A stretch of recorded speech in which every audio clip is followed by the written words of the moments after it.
আজকের আমি তোমাদের নবম শ্রেণীর দ্বিতীয় পর্যায়ক্রমিক মূল্যায়নের প্রশ্নবিচিত্রার সমস্ত ছোট প্রশ্ন করাবো।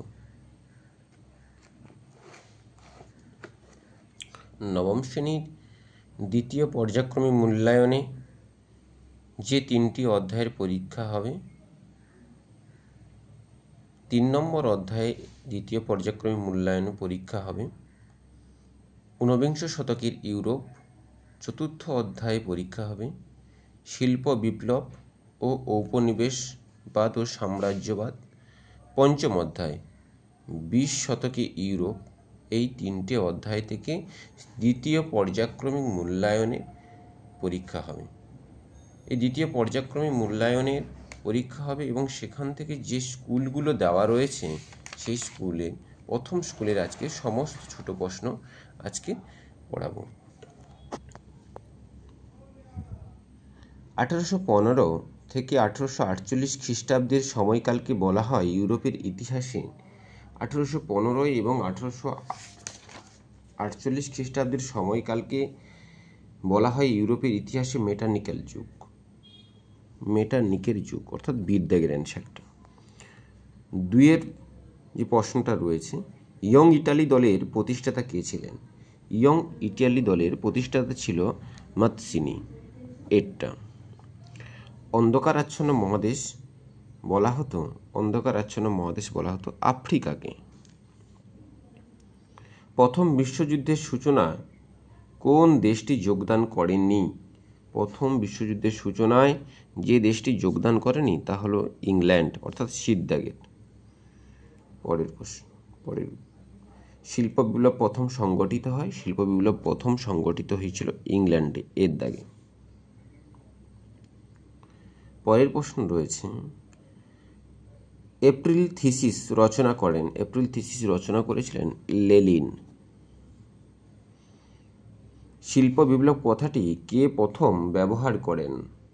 শিল্প বিপ্লব কথাটি প্রথম ব্যবহার করেন আগাস্তে ব্ল্যাঙ্কিং।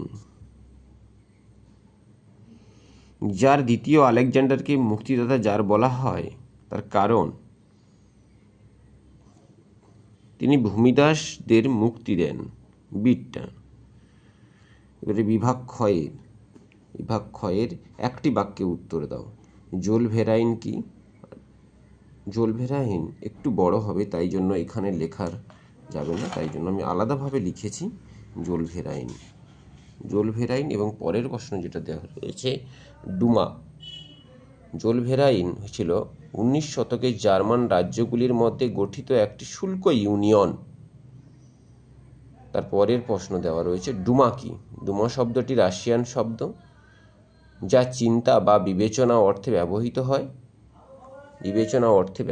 হয়। তবে এটি সাধারণত রাশিয়ার আইনসভার নিম্নকক্ষ বা সাংসদকে বোঝায়। হলো জোলভেরাইন ও ডুমা। পরে প্রশ্ন দেওয়া রয়েছে, দাস ক্যাপিটাল কার রচনা? দাস ক্যাপিটাল কার্ল মার্কসের রচনা।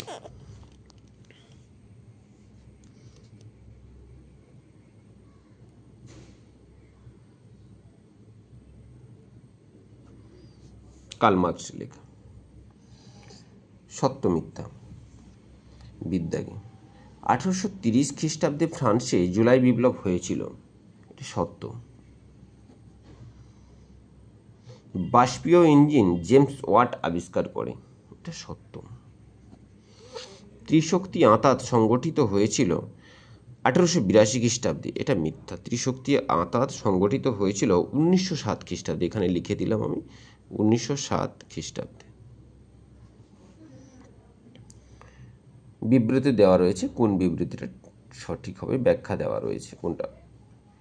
মেটার্নিখকে ইউরোপের রক্ষণশীল জনক বলা হয়, এরটা ঠিক হবে, সঠিক। তিনি রক্ষণশীল রাজনীতিবিদ ছিলেন। বিবৃতি শিল্প বিপ্লব কৃষি ব্যবস্থায় পরিবর্তন আনে। ব্যাখ্যা দুয়েরটা সঠিক হবে। বিভিন্ন কৃষিজ যন্ত্রের আবিষ্কার হয়? 3 বিবৃতি দেওয়া রয়েছে, উইড্রো উইলসনকে জাতিসংঘের জনক বলা হয়। ব্যাখ্যা 3 সঠিক। তাঁর 14 দফা নীতির ভিত্তিতে জাতিসংঘ প্রতিষ্ঠিত হয়।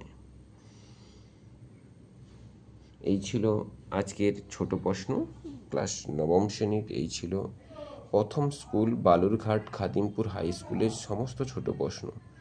2 নম্বর, 4 নম্বর এবং 8 নম্বরের কোশ্চেনগুলো যেগুলো দেওয়া রয়েছে সেগুলো যখন উত্তর আমি করাবো অবশ্যই তোমাদের করে দেবো। চ্যানেলটা শুধু সাবস্ক্রাইব করে রাখো।